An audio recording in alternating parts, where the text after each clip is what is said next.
Today, I'm going to show you some insider filmmaking techniques that House of the Dragon uses to create its epic scale.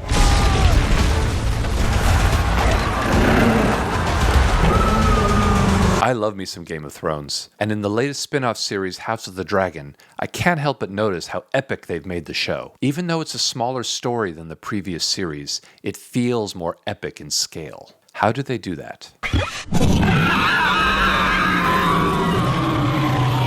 I'm going to hone in on one aspect that I think is underappreciated in House of the Dragon, and it all begins with the very first shot of the series. In those days, House Targaryen stood at the height of its strength. Look at this gorgeous shot they created. You might think it's just the beautiful scenery and the giant dragons that make House of the Dragon so epic, but there's so much more going on beneath the surface that I'm going to show you. The characters are surrounded by sets that often defy the laws of physics, and it's these sets that help tell the story of the characters themselves. When Queen Rhaenyra flees to Dragonstone to plot her revenge to take back the throne that was stolen from her because she's a woman, you can see that the main battle room there is much larger, darker, and more epic in scale than the meeting room at King's Landing. Look at these badass windows shaped like dragon teeth. They help lead the eye to the center of the room, but I think in fact this whole room is made to look like the inside of a dragon's mouth, with the dragon teeth windows and the roaring fire where the throat would be. The question is, why wouldn't the meeting room at King's Landing be the most epic of them all, right? I mean, they're in charge of the realm. It's because Queen Rhaenyra is a more forceful and more powerful character than the others. So the design of the room is an extension of her personality, showing us who she is without having to say a word. Yeah, she's going through some stuff. It gets pretty rough.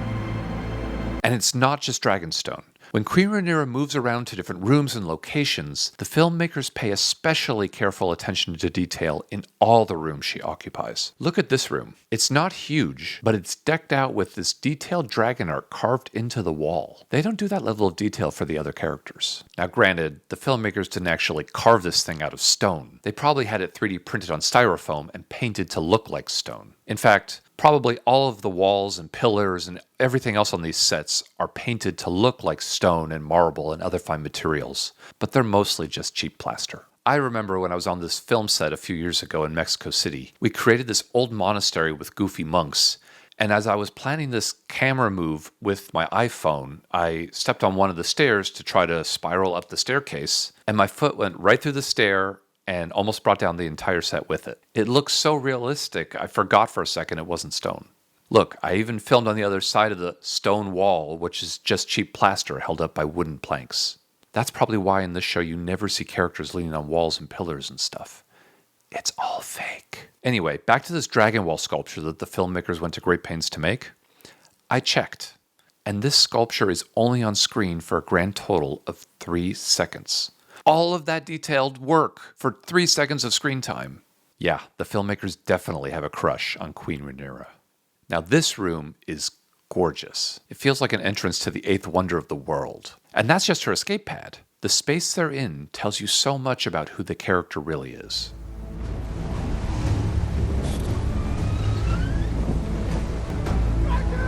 When Daemon runs off on his own and finds himself exploring the ruins of an abandoned fortress, this dilapidated part looks like a Michelangelo sculpture or something. I mean, it's beautiful. The whole scene and set here is like modern art. You have this sculpture in the middle, you have these majestic light shafts coming in from either side, these archways are huge in scale, and there's tons of atmosphere being pumped in. And then over here he's walking and you got these giant, beautiful, thick, tall pillars like redwood trees. Because Daemon is going through his own hero's journey. He's trying to decide if he should try to take back the throne himself or help Queen Rhaenyra take it back. And so you have this kind of mental maze that they've constructed for him to go through. It's big and beautiful, and it tells the story of what's going on inside of his mind without having to say a word. Daemon is a very strong and stubborn and forceful character. So wherever this guy goes, they're going to support him literally with strong sets around him. And then he finds himself upstairs in this really odd place. There's all these books and a library and desks, but it's on a balcony and a hallway on the 2nd floor. This kind of feels like a We Work for Royals with the fake book environment, but it represents what Daemon is doing. He's plotting, he's thinking, he's using his brain, which a lot of characters in this show don't do. Whose idea was it? Now let's compare all of those beautiful places that I've shown you with Rhaenyra and Daemon, two very strong characters, with the throne room of Driftmark, which is House of the Valyrians. Now the Valyrians have a lot of influence in the realm. They have this giant armada of ships. The problem is, the Valyrians had a claim to the throne and they lost it. And so now they're just supporting whoever's in power, and they're kind of bummed out about that. And that's reflected in this architecture. So the filmmakers purposefully made this throne room smaller and simpler than the others. Just a couple of chairs and a fireplace. Look at these windows. Remember the dragon teeth windows? These are like sleepy frog eyes. The small fire is casting a small amount of light. The energy is low here. There's a lot of dullness and darkness around them. By most standards, this would be an epic room. But in this series, after what you just saw, it's kind of sad. And it's definitely made to feel that way. And all that Corlys and Princess Rhaenys can do is wonder about their legacy and purpose in all of this. And they don't have any good answers. They're just sad. Then, let's come back and look at Daemon and young Rhaenyra in the King's Landing throne room. You got these tall and menacing windows with light beams streaming in and high ceilings. They clearly pumped the room with fog to create this beautiful atmosphere, and that literally shows the depth of the room, and that represents the depth of the people in the room too. Look at how the lights hit Daemon from behind, giving him this warm, saintly glow. And young Rhaenyra was just named heir to the throne and coming into her own realization of the immense power she's about to inherit. And because the room is so big, it allows for a camera with this long lens to focus just on Rhaenyra with the low depth of field, meaning she's in focus, but everything around her is kind of out of focus. So behind her you have these blurred out swords sticking up. This one shot tells the whole story of her character evolving in this episode. It's a really powerful shot. Real quick, if you're enjoying this or just learning some cool stuff and want to keep this going, make sure you're subscribed to my channel and like this video below. Okay, let's talk more about the depth of field around a character. The more stuff and substance that you put around a character that is out of focus, the more substance that you attribute to that character. It's all done on purpose to tell a story. So check this out. Here's young Rhaenyra coming to talk to her mother. You have these long, slow, wide shots with low depth of field around her. You got the flickering candles out of focus, the servant, the drapery, the art behind her. This is the first episode, and the filmmakers want to introduce us to Rhaenyra in an impactful way. All these elements in frame were designed meticulously for this shot. Nothing was there by mistake, and each thing represents a part of who she is. And if you back up a couple of shots before this, you can see a servant is there lighting the candles that appear directly behind her, literally setting up her shot. It could not be more planned and obvious. And by the way, since we're back here, if we look at that tapestry behind her in full focus, it's a pornographic scene. Crazy, right? But it's also a foreshadow for what's to come. And with all this stuff around her, the camera just sits there, watching her thinking, and it leaves me wondering what's she thinking about. It's alluring, a very effective tool used a lot in this show. And then, when we look at her mom, by contrast, there's nothing interesting going on around her at all. It's a flat shot of her, and right behind her is a window and a drape. It's shallow. Even her expression is kind of shallow and insipid. And when I first saw this shot when watching, I thought to myself, wow, there's not a lot going on with this character. I don't think she's going to play a big role in this series. Turns out literally 5 minutes later, she dies giving childbirth.